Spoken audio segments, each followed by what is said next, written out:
28 வயது மனைவிக்கு ஊசி மூலம் பாதரசத்தை செலுத்தி கொலை செய்திருக்காரு இங்கு ஒரு கணவன். அழகாக இல்லை என்பதால் கட்டிய மனைவியின் கதையை முடிக்க துணிந்த பயங்கரம் இது.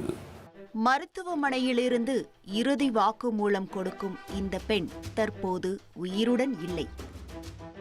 9 மாதங்களாக படுத்த படுக்கையாகி உயிருக்கு போராடியவர் தற்போது சிகிச்சை பலனின்றி இறந்து போயிருக்கிறார்.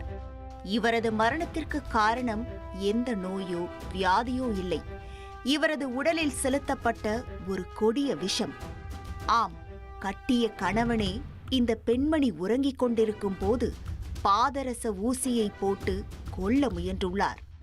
அந்த விஷம்தான் இந்த அப்பாவி பெண்ணை 9 மாதங்களாக வாட்டி வதைத்து உயிரை பறித்துள்ளது. நடந்த கொடூரத்தின் பின்னணியை அறிய செய்தியாளர் பாரதி ராஜாவுடன் விசாரணை களத்தில் இறங்கினோம். பெங்களூரு அருகே உள்ள அத்திப்பேளை பகுதியைச் சேர்ந்தவர் வித்யா.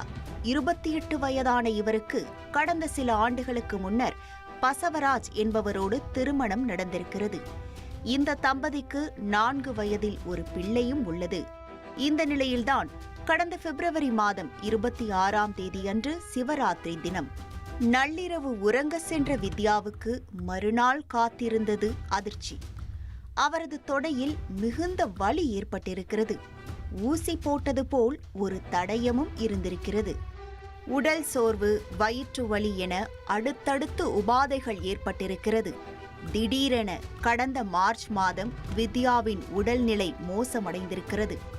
ஆனால் கணவன் வீட்டார் வித்யாவை மருத்துவமனைக்கு அழைத்து செல்லாமல் வீட்டிலேயே பூட்டி வைத்தனர். இந்த தகவல் அறிந்த வித்யாவின் பெற்றோர் பசவராஜின் குடும்பத்துடன் போராடி மகளை அருகிலிருந்த அரசு மருத்துவமனைக்கு சிகிச்சைக்கு கொண்டு சேர்த்தனர். அப்போது வித்யாவை பரிசோதித்த மருத்துவர்கள் அவரது இரத்தத்தில் பாதரசம் கலந்திருப்பதை கண்டறிந்தனர். அது உடலில் உள்ள கல்லீரல், சிறுநீரகம் போன்ற உறுப்புகளை பாதித்திருப்பதாகவும் கூறி பகீர் கிளப்பியுள்ளனர். உடனே அவருக்கு அறுவை சிகிச்சை செய்யப்பட்டது. அதோடு அவரது மாதிரிகள் மேல் சோதனைக்காக அனுப்பப்பட்டன. அந்த சோதனையிலும் உடலில் பாதரசம் கலந்திருப்பது உறுதியானது. பின் வித்யா அங்கிருந்து விக்டோரியா மருத்துவமனைக்கு மாற்றப்பட்டு சிகிச்சை பெற்று வந்தார். 9 மாதங்களாக தீவிர சிகிச்சை அளித்து வித்யாவை மருத்துவர்கள் காப்பாற்ற முயன்றனர். ஆனால் அவை எதுவும் பலனளிக்கவில்லை.